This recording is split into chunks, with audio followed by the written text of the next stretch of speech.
Hey guys, how's it going? It's Al. Week 1 of NFL DFS is here, and on DraftKings, I've got a first look to try and help you break down every single position to build the best 50-50 double up cash game lineup that we can. For week 1, we're going to focus on volume, just like we always do. I want to try and get running backs who are involved in the passing game, because DraftKings is full PPR. I want to try and get wide receivers are going to get a lot of targets, and hopefully a lot of targets for a good amount of value. And as well as that, I want a quarterback that is going to get me possibly some rushing upside, 300-yard possibility. Those are what I'm looking for at quarterback. I think there's a lot of them. We're probably going to pay down at quarterback. We're probably going to pay up a little bit at running back. We're probably going to pay down a little bit at tight end. That's kind of the philosophy that we use to build the best lineup that we can as our core lineup. And then you can move outward in concentric circles from there for GPPs. But I always like to focus on what I want to hit first. And those players for GPPs are guys that I kind of want to overweight the field on. And then as we move through in tournaments, we can kind of do things a little bit differently. So thank you guys for coming back. Welcome to week 1. Feels really good to say it. A lot of people didn't think that we were going to have NFL this year. We're here and we're rolling. So let's get to the content. If you're new here, please jump on that subscribe button. Make sure you ring the notifications bell. And if you guys would drop a like on this video, I don't know how many likes we can get. 1,000, maybe 1,500. I have no idea. Let's see what we can do. And leave me a reply with some guys that you think I might have left out of the first look lineup that you are definitely including in yours. The next thing that we have to talk about, I've got a giveaway for you. We're going to be doing a giveaway for a full in-season DFS package on establishtheRun.com. This is a $200 value.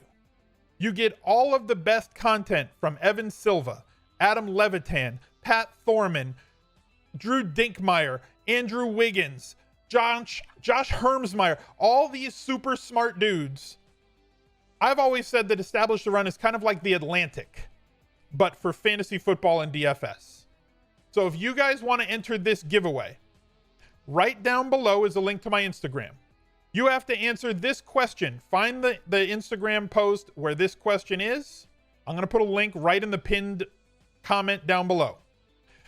The trivia question for this giveaway. What rookie quarterback since the year 2000 with over 200 minimum pass attempts in their rookie season had the highest touchdown percentage of any of them that are out there? Let me know the answer on Instagram.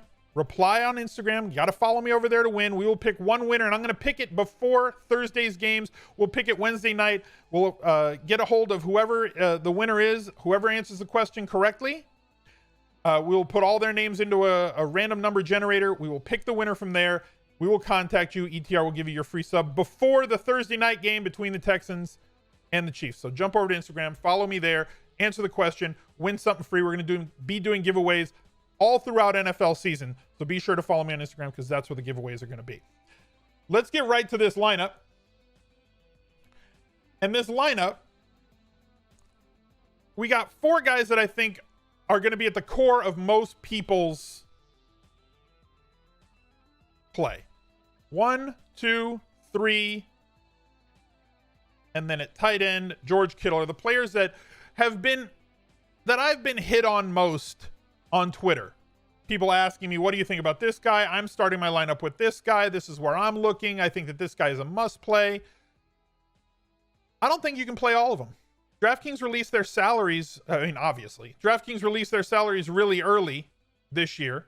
And week 1 has been a pick'em for like each of the last 5 or 6 seasons. It's just not that way this year. It's pretty tight.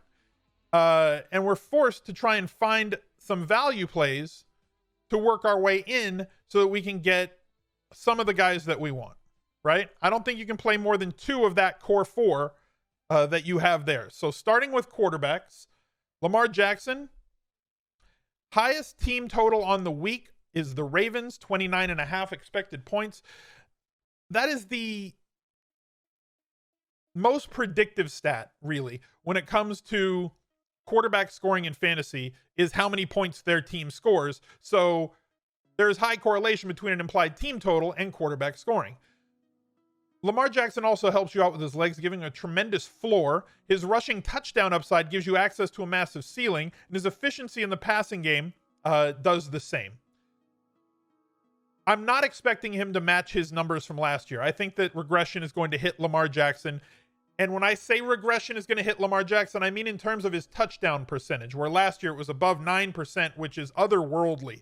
Anybody that has had a season where they threw for over 9% of their attempts went for touchdowns, the next season it really dropped massively. We saw it with Mahomes last year, where he had a 9-point-something in his first year as a starter. Then last year it dipped to the mid-5s. Guys like Aaron Rodgers and Russ Wilson have a career touchdown percentage in the 6% range. And they're the highest of anybody that has played since the year 2000. That includes Drew Brees. That includes Tom Brady. That includes Peyton Manning. All these great quarterbacks, they still can't maintain that sort of efficiency.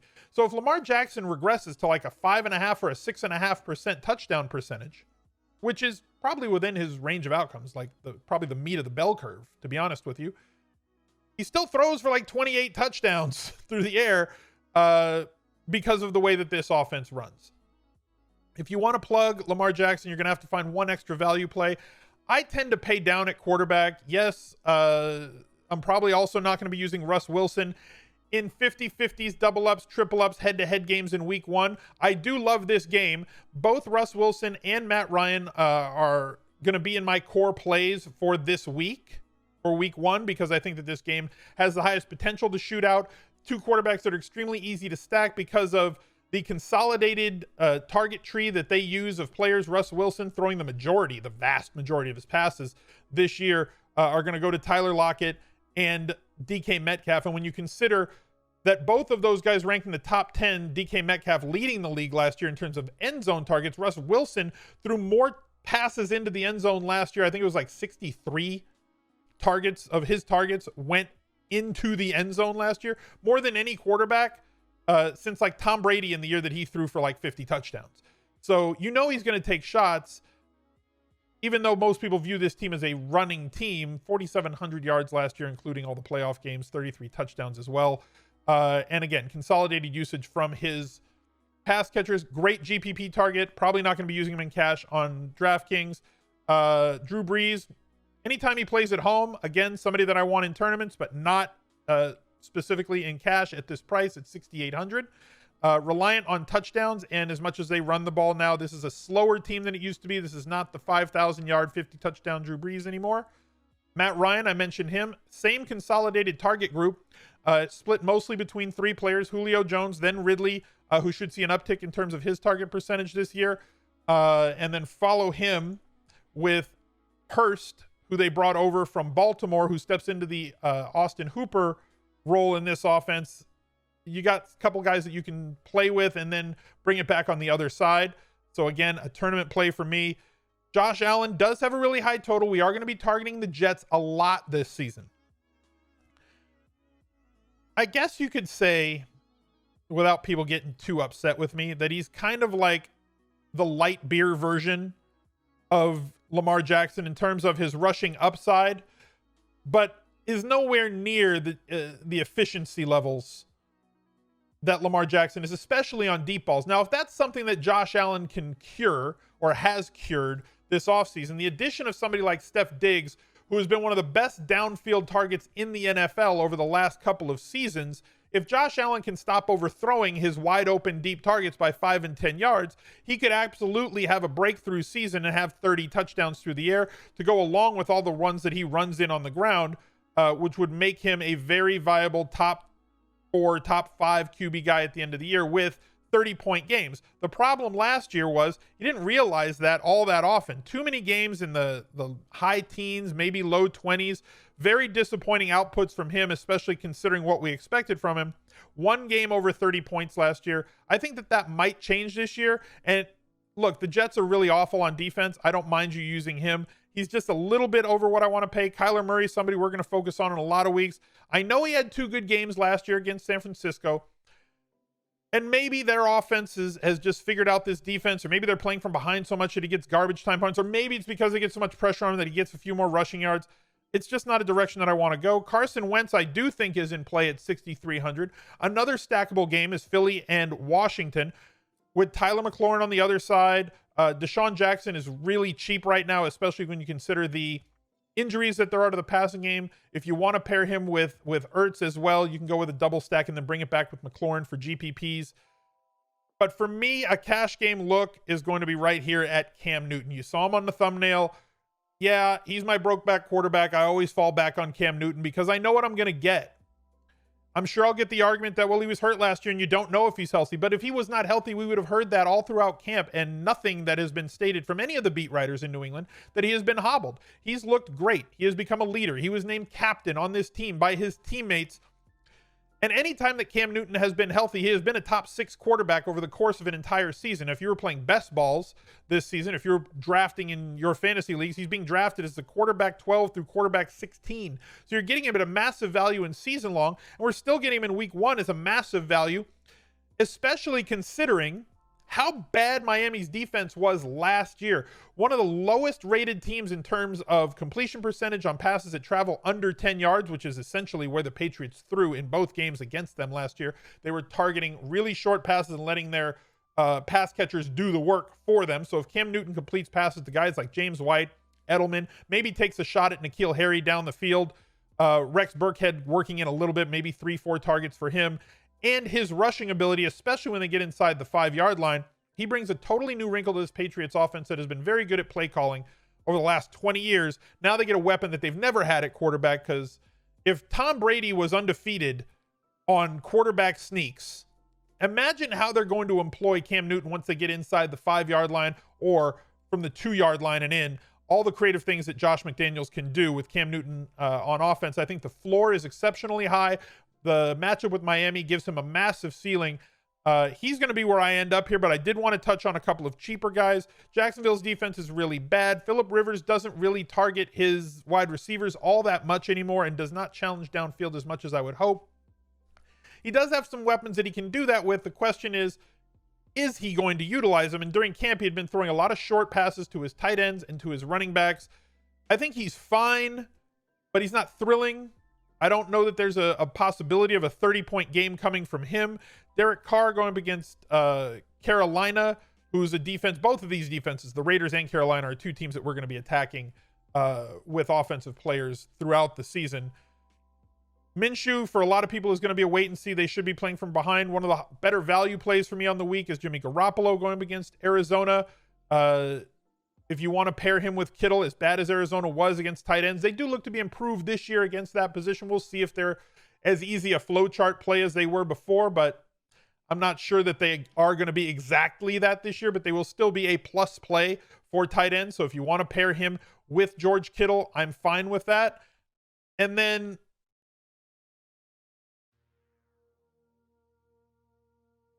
Mitchell Trubisky. The last 3 times he has played against the Detroit Lions, he's thrown for 3 touchdowns in each one of the games and has averaged 289 yards per game passing. That's via Pat Thorman from EstablishTheRun.com on his Twitter machine account. I'm going to gag if I put Trubisky in a lineup. There's no way that I'm not going to click Mitch Trubisky's name and gag. It's impossible to do anything else other than that. If I see Mitch Trubisky as, oh yeah, well, you know what? I'm going to plug him. There's no other way for me to react when I'm plugged Mitch Trubisky. But I do think he's a viable tournament play. Just not somebody I want to hang my hat on in cash. But there it is. You can stack him. You know who the players are. Allen Robinson, Miller. If you want to target one of his tight ends, or Tariq Cohen if you want to get a little bit different, fine. But for me, it's Cam. I'm going with Cam Newton. And as you guys know, all my lineups come preloaded with Christian McCaffrey when it comes to cash games. Now, if you don't want to play Christian McCaffrey because you think he's 10K and you can't afford him, fine. If you want to go with a more balanced approach at running back, there are some cheaper running backs that you can go with. And yes, there are question marks when it comes to Christian McCaffrey, but those question marks to me aren't all that reasonable. Okay. Yes, he does not have Ron Rivera as coach anymore. It's a different coaching staff. Yes, he had like the most ridiculous snap rate and running back touch rate on his team versus any other running back in the league. At like 98% of the touches at running back went to Christian McCaffrey last year. So he had that advantage with the amount of touches, catches, carries, everything that he had. He also led the league on carries from inside the 5, and if you include the 5-yard line, he was second in the league. The scariest thing about Christian McCaffrey, if you look at his last 2 seasons from an efficiency standpoint, is that it's sustainable. Unless he runs into an injury, he's getting enough usage inside the 5-yard line for him to continue posting mid to high teens numbers in touchdowns. If he continues to get 115 to 150 targets a year, and there really aren't any signs to point to the fact that he won't continue to get that sort of usage in the passing game, he's always going to be an extremely valuable guy in PPR. And if he just gets 250 to 270 carries on the ground, which would be less than he's gotten each of the past 2 seasons, he's a 10K guy every single week. I don't see a reason not to play him, but I understand if you want to go with a more balanced approach. We do have somebody like Dalvin Cook at 7,900 against Green Bay. We do have Alvin Kamara at 7,200 against Tampa Bay, who does not allow that much efficiency to running backs in terms of on a per carry basis. They focus on stopping the run. They're a reverse funnel. They don't let you go inside, but they force you outside to the wide receivers, which means that Alvin Kamara should see elevated targets in week 1, which is something we love to see on DraftKings, with more passes headed his way. If we look at his couple of games last year against Tampa Bay, 10 targets and 10 catches for 7,400. I would take 22 DraftKings points without a touchdown scored. And I think that that's an extremely valuable point that I need to make constantly throughout all of these videos, is that if you can find players that can get you to value on volume alone, as opposed to some other players, like let's say Josh Jacobs. Josh Jacobs not as involved in the passing game. And with the players that they've got on this team, yeah, they just traded away the rookie, but they still have Theo Riddick and they still have Richard, and they have guys that they want to bring in on passing downs or in 2-minute drills because they have not really trusted Jacobs in the passing game. Now, if that changes in 2020, my attitude will change towards Josh Jacobs. If he can get me 3 passes or 3 pass catches a week on 5 targets a week, my attitude completely changes towards Josh Jacobs, because I do believe he's going to be somebody who's going to get us 18 to 23 carries every single game. And if he's going to add catches to that, then great. But right now, that's not what's in his locker. You're lucky if you get 2 catches from him on a week in, week out basis. So for me at 6,800, I'd rather have a guy on DraftKings where I'm getting more catches. Somebody like Austin Ekeler. If you're going with that mid-range view, right? Going with, in the 4 games that he played without Melvin Gordon III last year, he averaged like 27 fantasy points per game. In the games that Melvin Gordon III was there, he averaged like 10 points less. It was like 17 fantasy points per game. But most of that comes in the passing game. And he was, heavily utilized in the passing game and got less than 10 carries a game. I think that his carries are going to increase this year. I think he gets maybe 10 to 13 carries. I think that he's still going to get 6, 7 targets a game, although they're going to play slower, and they'll spell him with the rookie or with Jackson in short yardage stuff. We'll see how much goal line carries he gets. He's absolutely a workout warrior. We've seen his videos all off season. And so, yeah, I do think that it can be viable to go with like a Cook, KAMARA, EKELER sort of lineup and go more balanced. And you're ending up with what, 22,000 or 22,100 spent at running back? But I think that a more viable play for me, and the one that I think is going to be the most popular in 50-50s, in double-ups, and in head-to-heads, is to go with Christian McCaffrey. We'll put him at the flex because I know it's going to trigger some people.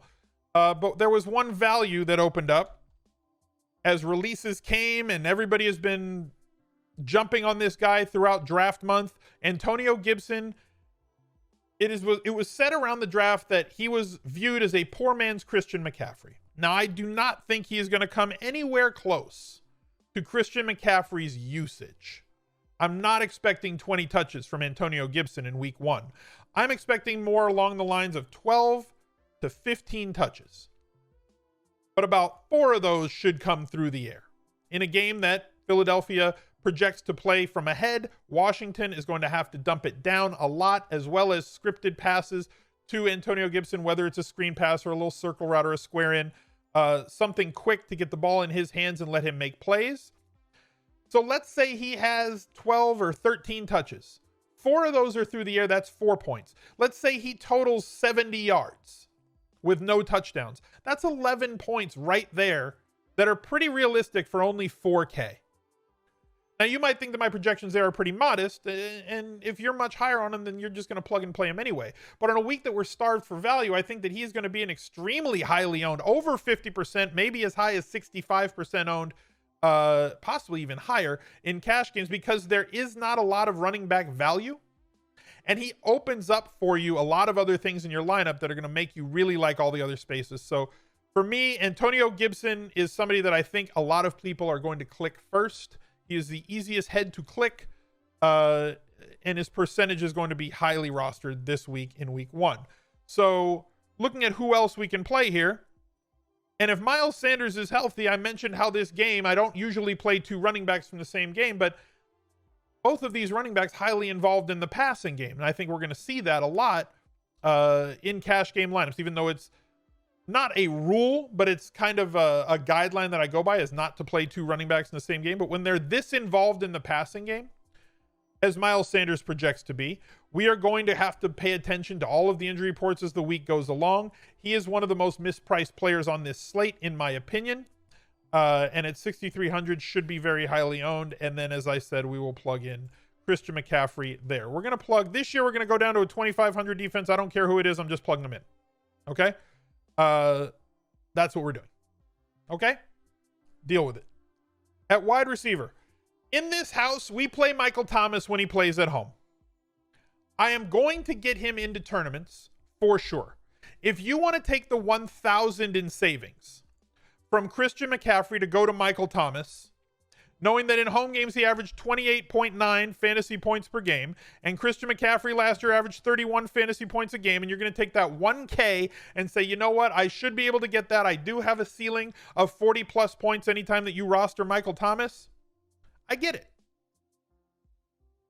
Who else are you going to play? Because that would force you to play like maybe another 5 to 6K running back. And when I was building lineups, I didn't like the way that my lineups looked with Nick Chubb, who should theoretically be playing from way behind as their 9-point dogs, and on the road. I don't like playing road dog running backs, especially those that aren't all that used in the passing game, especially when they have somebody like Kareem Hunt behind them.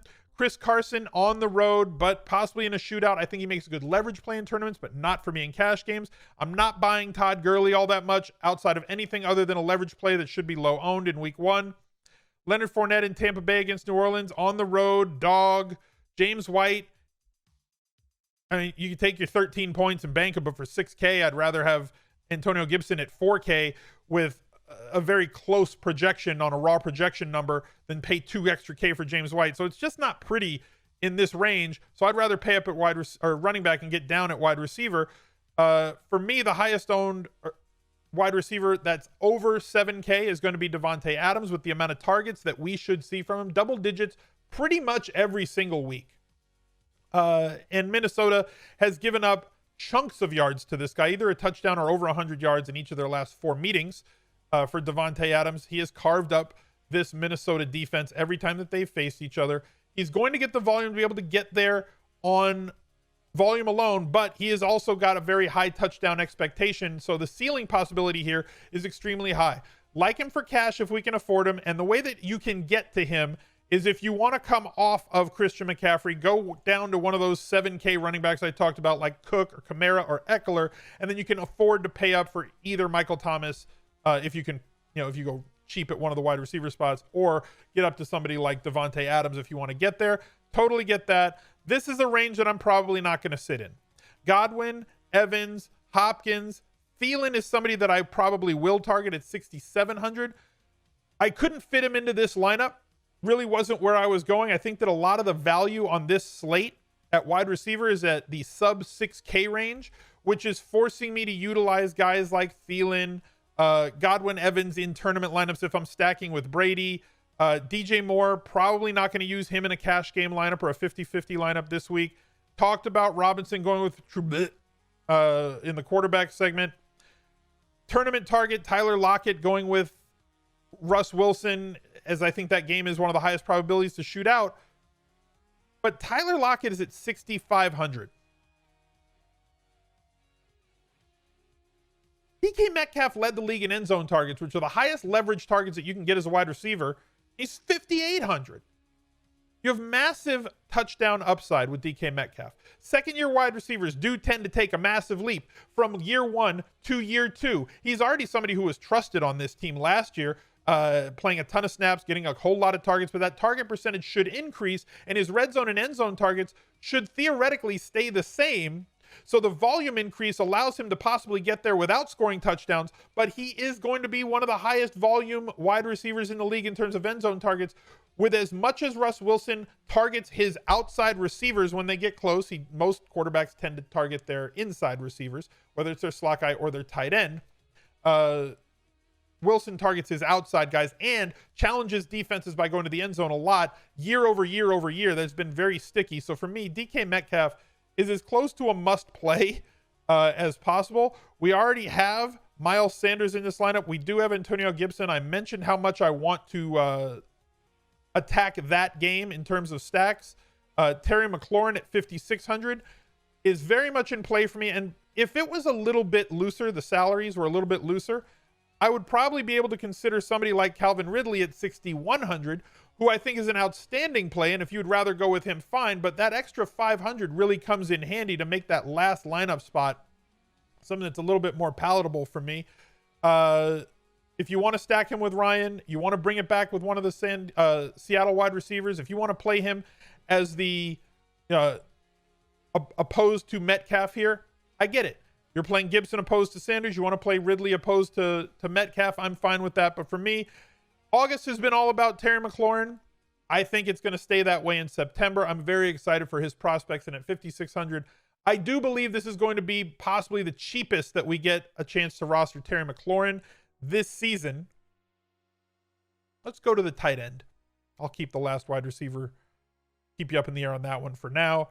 Mention Kittle against Arizona. Obviously, you know what you're getting. 93 catches last season for George Kittle. 7,200 going up against a team that was a plug-and-play for us last year. I am going to be having shares of Kittle in tournaments this week, but he's not going to fit into this lineup. Mark Andrews is somebody who had ridiculous efficiency last year. He ranked, I think, 28th, tied for 28th in terms of routes run at the tight end position. I think he finished 6th in terms of points per game at the tight end position. He ran routes 40% of Lamar Jackson's dropbacks last year. They had guys like Hunter Hurst out there. They had another tight end as well. They had a lot of depth at the position. This year, they don't have that tight end depth, which means that Mark Andrews theoretically should be running more routes. If he gets a 50% bump on his routes run from 40% up to 60%, even if his efficiency falls, and his efficiency was completely off the charts last year. So even if Lamar Jackson regresses a little bit on his touchdown percentage, even if Mark Andrews on a fantasy points per route run basis regresses this year as his efficiency was off the charts, an increase in volume can massively overweight a decrease in efficiency, especially if that volume increases a lot, as I expect Mark Andrews' pass routes to increase a lot. Makes for a great stack, possibly a double stack. Again, the highest expected point total on any team, but at 6K, it's going to be hard for us to fit him in because it would leave us with 3,700 to go. Darren Waller should lead the Raiders in terms of target percentage this year. He's going to be fine. Zach Ertz, I think, is in a great spot, especially with Jalen Reagor, who is going to be one of my favorite rookies coming into this year. Can't play him in week 1, so Zach Ertz at 5,800 is also extremely viable. Once again, should see 7 to 10 targets on a week-in, week-out basis. He's a good share of the end zone and red zone targets for the Eagles, and as long as Wentz is healthy, he's going to be targeting him a lot. And the fact that Djax is available this week, to me, is not a minus to somebody like Zach Ertz. It's a big plus, as the presence of Deshaun Jackson really, really, really accentuates everybody else in the offense. If you look at the quarterbacks that Deshaun Jackson has played with, and when he's played with them and when he hasn't, he has increased their efficiency, has increased their yards per attempt, has increased all of their metric stats that has led to greater efficiency. So Djax's presence opens up the middle of the field more for somebody like Zach Ertz to operate. And I think we could see some better numbers on an efficiency basis from Zach Ertz while the volume stays the same as it has been. Austin Hooper going to Cleveland this year against Baltimore. Just one of those teams that I don't play tight ends against. Another one would be Buffalo, a team that I don't play tight ends against. Mike Gesicki should be playing from behind against New England at 4,500 and playing a lot out of the slot right now with the injuries that they have at the wide receiver position. 6+ targets in play for me, but 4,500, not really all that interested there as opposed to somebody like Hayden Hurst. Double H. 4,300. Moving into the Austin Hooper role in this offense. Hooper averaged over 7 targets a game last year. For the Falcons, there are 3 guys who should log most of the targets, one being Julio Jones, 2 being Calvin Ridley. Hayden Hurst is the 3rd, and he's only 4,300. He could be seeing those 7-8 targets a game, or 7-8 targets in week 1 that the premium tight ends are getting that cost you 6K, 7K, but he's only 4,300 and gives me a bring back player on Atlanta, and a bring back player being defined as I have DK Metcalf. If I think that the Seattle Seahawks are going to score a lot of points, and I think that there's a possibility that this game shoots out, there's also a possibility that Atlanta will have to throw the ball. They already do throw it 45+ times a game, and we saw how many 300-yard games Matt Ryan had last season. He started the season with like 6 of them in a row. Don't fact check me. It might have been 5, but whatever. It's a lot. Those yards have to go somewhere, and they don't only go to those 2 wide receivers. So Hayden Hurst, for the price, if he has a 5-catch, 55-yard game, that's 10.5 points without a touchdown. If he exceeds either of those numbers, he exceeds value. So if you get 5 for 55 for 4,300, and you look at that and say, you know what, he didn't do everything that I thought he would do, he has a chance to exceed this on volume for me. With the possibility of some massive touchdown upside, as both teams do have a team total in around 24 to 26. Looking at a couple of cheaper targets at tight end, I'm just not all that comfortable with them yet. I'm not in wait and see mode. I think that Hawkinson is going to take a jump forward. Second-year tight ends, rookie tight ends don't usually do a whole lot. It's just, it's a really tough position at the NFL level to transition from an NCAA player to an an NFL player. And Hawkinson, a gifted athlete, not a top 1 percentile athlete like Noah Fant or Jonnu Smith, but you see how long it takes for those guys to get there. He is a very good athlete at the tight end position and is a great football player. At least he was in college. And I expect that that is going to be something that we're going to see really develop here in year 2 with Golladay and Jones on the outside and a healthy Matt Stafford, at least to start the season. So with TJ Hawkinson at 4,200, I don't mind the play. I think it's going to be a good pivot play off of somebody like Hurst, but not really. If I'm in that range, I'm probably going to lean towards Hurst, especially for cash. I think Dan Arnold is going to see a little bit of a breakout this season. We'll see a couple of games, but at 3,500, I don't want to pay up at that point, or at that price point for him. Jack Doyle at 3,600 if you want to go cheaper, with as much as Phillip Rivers likes to target tight ends and running backs. Could pay off, but I'm not really seeing massive upside here unless he catches a touchdown. That's really the problem for me. I don't see the path to like a 7-catch game for 75 yards for him. It could look more like 4 for 40 or 4 for 35 with a touchdown. Just where he's going to rank in terms of target percentage on that team. They have 3 wide receivers that I think are going to be ahead of him in terms of getting targets, and possibly somebody like Nyheim Hines. They've said Mack has been catching the ball a little bit more. I think Taylor's going to get like 5% of the pass targets as well. Ian Thomas, if healthy, at 3,400, I would prefer because of the matchup with Las Vegas and his usage down the stretch in this Panthers offense. And my absolute dark horse, if you want to punt and pray play, is Logan Thomas, former quarterback, really, really good athlete at 2,800. He's just not fighting for playing time, and he's not fighting for targets on this Washington football team. The majority of the targets are going to go to Terry McLaurin. After that, you got guys like Sims who might get 10%. You got guys like Gibson who might get 10 or 13% of the target market share. And after the 25 plus, that I think that Terry McLaurin's going to get. That still leaves 50% of the overall targets on the board. Yeah, they have Gandy Golden. They still have Logan Thomas. I think that at 2,800, if I was going to punt a player and hope for upside in a game script that suits a lot of passing, it would be Logan Thomas. He is my punt and pray play for week 1 at tight end. That leaves us with 5,400 at the wideout position to go to. So let's look at a couple of options in that range. Not interested, not interested, not interested, interested. Hollywood Marquise Brown. I want to have shares, at least one, of this Baltimore offense in this lineup. I do think there are other options that we can look at, but Marquise Brown, everybody says this, right? It's easy content, right? It might be a lazy analysis, easy content. You know, Marquise Brown added 20 pounds of muscle in the offseason. The best shape of his life. Whatever, it's easy to say and it rolls off the tongue. The reality is, I think that he's going to see an increased market share here, get about 20 to 23% of the Ravens' targets, and I think that Baltimore will be throwing the ball a little bit more this season on the whole, even though they may not be doing that in week 1. But the big playability is there, and instead of having games where he's getting you 4, 4, 4, 5, I think that we see Marquise Brown more in the range of like 6 or 7 targets a game. And if he's going to get us 6 or 7 targets a game, the floor is massively elevated from where it was last year, and the ceiling still exists. So with 7 targets, if he catches 4 of them for 65 yards, right, which is below his yards per catch anyway, if he catches 4 balls, it's probably going to be closer to 70 to 80 yards. You've already got yourself 11 points without a touchdown, without a big play or a big splash play. So the floor much higher than it was last year, and I'm not sure that a lot of DFS players are going to adjust to that earlier rather than later. And the best time to be contrarian in daily fantasy is the first month of the season. So if you have a take that differs from mine or differs from your favorite analyst or whatever website is trying to guide you onto these groups of players, and you think, you know what, I think this guy's going to get a lot more volume early in the season, but nobody's saying that.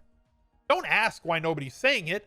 Play that guy. Because if you're right and everybody else is wrong, you're going to get a really low owned player with really high upside. Another player that I think is going to get a lot of volume is Henry Ruggs for the Raiders, because they just don't have any other wide receivers with Terrell Williams going down. You've got Henry Ruggs, you've got the other rookie Brian Edwards, and you've got Hunter Renfrow, who's a catch and fall candidate. He's probably going to have a long catch of less than 13 yards in over half the games this season.